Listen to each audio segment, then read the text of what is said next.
2 weeks ago, we witnessed the collapse of the Terra ecosystem, which triggered contagion risk across other parts of the crypto industry. What if another vulnerable crypto project could take down all of DeFi? Our next guest believes a lack of security on Chainlink could risk just that. Joining us now is Chris Blec, a host of Proof of Decentralization podcast. Chris Blec. All right. So, hello. Chris, welcome to the show.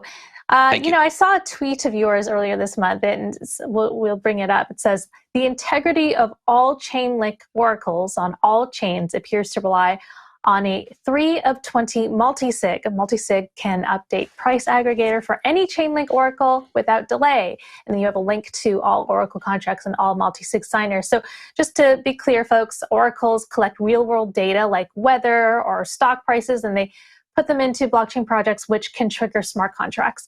And so, Chris, maybe you can walk us through the problem here, the vulnerabilities and the potential consequences. Sure. Yeah, this is not a vulnerability in the sense that it's a bug or something like that. This is an intentional point of control that the Chainlink team chose to keep in the protocol. And DeFi in general has always been promoted as removing the middleman, being decentralized, of course. You don't have to trust anybody in order to use it. But over the past couple of years, what I've been doing with DeFi Watch and with my podcast have been diving into the points of centralization that exist around DeFi and the areas where you do have to put trust in human beings for the security of your funds. This was one of the most egregious ones that I came across, which was that a 3 of 20 multisig, and really quickly, a multisig is a signature smart contract where you need a certain threshold of signers to approve a transaction before it can be approved. So 3 of 20 means out of 20 signers that were chosen by Chainlink, 3 are needed to make any change to the Chainlink oracles. And that can include the prices that are then fed on to the DeFi applications that use those feeds, which is many, many, many of them across the DeFi ecosystem. So, Chris, how big of a... Yeah, okay, let's get to the worst case scenario here, and that is somebody somehow gets a hold of the 3 signatures and just were able to do it.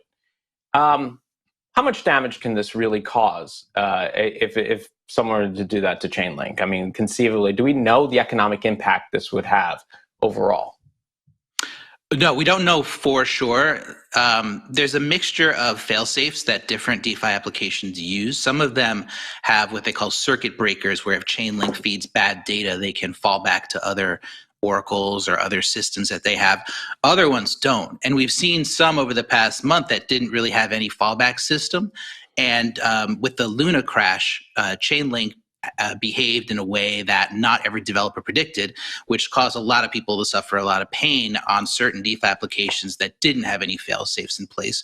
It's safe to say it would be what we could call a black swan type of event, where even though we know it could happen, we can't really predict the economic impact of it.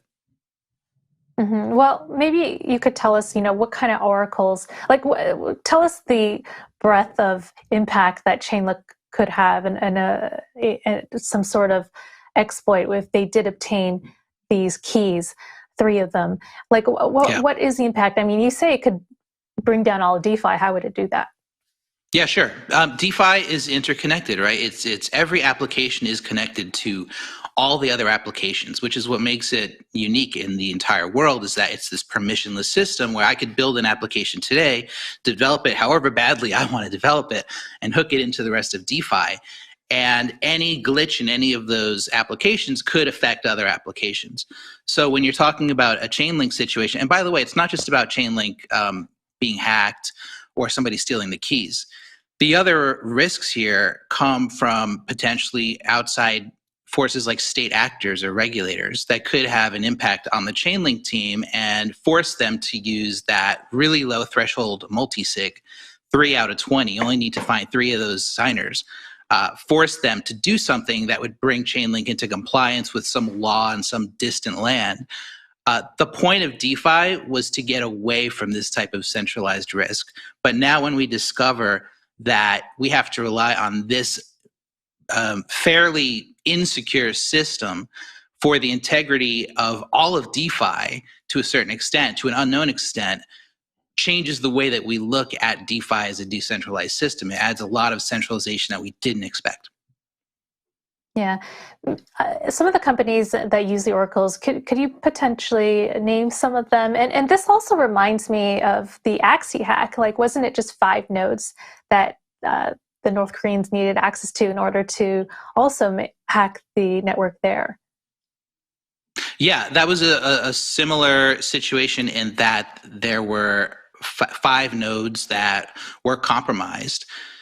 If there were more nodes, it might have been harder to compromise. I don't know exactly how those were compromised, but it's the same type of situation where we've seen multisigs that have been compromised too. The problem with multisig security is that you can hold a multisig key in any type of crypto wallet. Like if you have MetaMask on your computer, you could hold a multisig key that's securing billions and billions of dollars in your MetaMask wallet on your computer. We don't even know if that's been compromised or not. If you download a bad extension on your computer and somebody hacks into your computer and gets hold of your wallet, now they have hold of that 1 out of 3 keys. So we just have to hope as users that Chainlink is securing the keys in a responsible way. We don't know who the signers are. We don't know how they're securing the wallets. We don't know how those wallets were created. We don't know if one person holds all 20 signing keys. So we need to have that type of unknown situation, and all of DeFi is relying on these prices. And some of the projects, Aave, Compound, Liquidity, it goes on and on. It's the majority of projects in DeFi, I would dare to say, are using Chainlink price feeds. So what's the solution then? Is it more signatures, more than 3, or is it some other method? This is a question I always get, and my answer is typically the situation that they've developed is so complex that I'm not sure that there is a better solution. I mean, 3 of 20 is ridiculous. The best way to handle multisig is always to have a majority that's required in order to get a transaction through. So at least 11 of 20 would be like the baseline for like sanity. But the Chainlink system, they say, is so complex that they need this type of centralized control to change things and make updates. My biggest problem, this multisig is not documented anywhere. It's not documented. No, there's no way for a regular user to know that this exists in DeFi. And so just starting out by documenting it would be the best way to go. This is a type of thing that a regulator would look at and say, without that lack of transparency, there's no way that a user can make a valid risk assessment about how they want to utilize DeFi. You have to know who you have to trust before you can do that. Yeah, other companies I just want to mention quickly off the bat, Amazon, Apple, FTX. I mean, so it really will impact a lot of different exchanges and entities in DeFi. Another question I had was, any reaction from Chainlink and why make this vulnerability public before they can potentially fix it? No, I haven't had a response from Chainlink other than this is just the way it is. My take on DeFi has been this. It's an open system. The entire intention of DeFi was for anybody to be able to look at the code of an application and make a judgment for themselves or through an auditor or somebody they trust, decide for yourself if you want to use it, is it safe? And the whole point is that it's transparent. So this is the type of thing, by the way, that wasn't I saw it and I'm a loudmouth and I got the word out about it, and that's why we're talking about it right now. But people knew about this for months or years and asked the Chainlink developers about it for months or years before I brought it up. So it's not like it was a new discovery. It's just new to us because we just heard about it. But the fact that it was out there for so long and still not documented, because if you go on, if they put it on their homepage, Chainlink says, in order to use our price feeds, you need to trust 3 people that you have no idea who they are. You have no idea where they are. You don't even know if there's 3 people. It could be just 1. If that was a disclaimer on their homepage, nobody would want to use it, right? So the fact that it's not documented, it's not in a disclaimer or a warning, tells you that there's something to hide.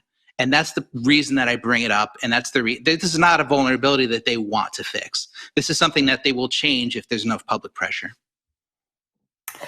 Before we let you go, just zooming out to the broader DeFi market. As we discussed earlier on the show, DeFi across the board has been hit pretty hard by the current market conditions. And, given that you look at this space more carefully than the average person, if you could just give us a sense of what you think, what your outlook for DeFi in general is. Like, are there certain types of projects that you think will fare better coming out of this crash, or other types that just might not make it? I mean, you're talking to the wrong person a little bit as far as price action goes, but I can tell you my outlook for DeFi is that it's on a trajectory that's going to ultimately lead the world into a dangerous place as far as economic privacy and total surveillance by the government goes. Regulation is coming, and it's coming very swiftly. And we're seeing even this week in Davos, there's talk about how everything up until now has been shadow finance, they're calling it, shadow crypto. In the next wave, what they want to achieve with World Economic Forum and others in the world, they want to achieve total regulation of DeFi, and they're doing it with big banks and other financial intermediaries. Now, for me, as a libertarian, that's terrifying. For prices and for valuations, that could be wonderful, right? Because once you're regulated, you can achieve max profit. The regulators love you. They'll push you to the top.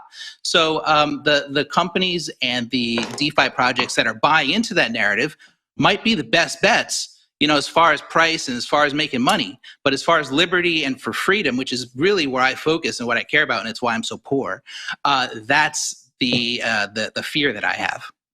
You're rich in friendship. So yeah, you're definitely sounding a very important alarm there. Is there anything that could be done to prevent this, either on the sort of project side? I mean, or is this just a fate that is going to happen? The time has passed a little bit as far as can anything been done? I've been ringing this alarm bell for over 2 years, almost 3 years in DeFi. From the beginning, we had the option as a community to build trustless and immutable DeFi applications.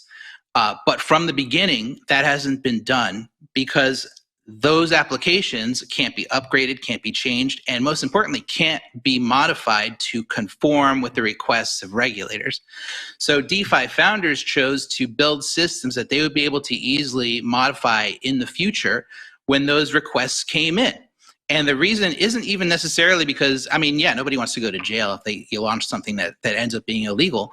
But more importantly, they want to conform with those requests so that they can be on the right side of the law when institutional money decides, okay, we're going to start pouring trillions of dollars into this thing. They're not going to go to shadow pirate finance. That's the kind of stuff that I might like. That's decentralized and trustless. They're going to go to the ones that JP Morgan and Wells Fargo are like, this is the future of finance right here. And it's the future because regulators like it and it's legal.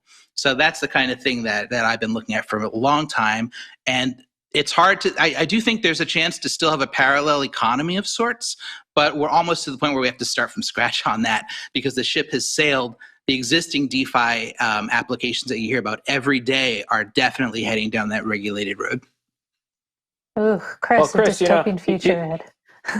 Yeah, but you know how those pirate finance quote their rates in APRs. Sorry, I just. Oh, wow. Thank you. Keep your day job, bro. All right. All right. One last comment. CoinDesk did reach out to Chainlink for an official statement, but has yet to hear back from them. Also, shout out to a former internet Bitcoin Swiss who found this Chainlink exploit, M. Torgan. Shout out to you. Good job.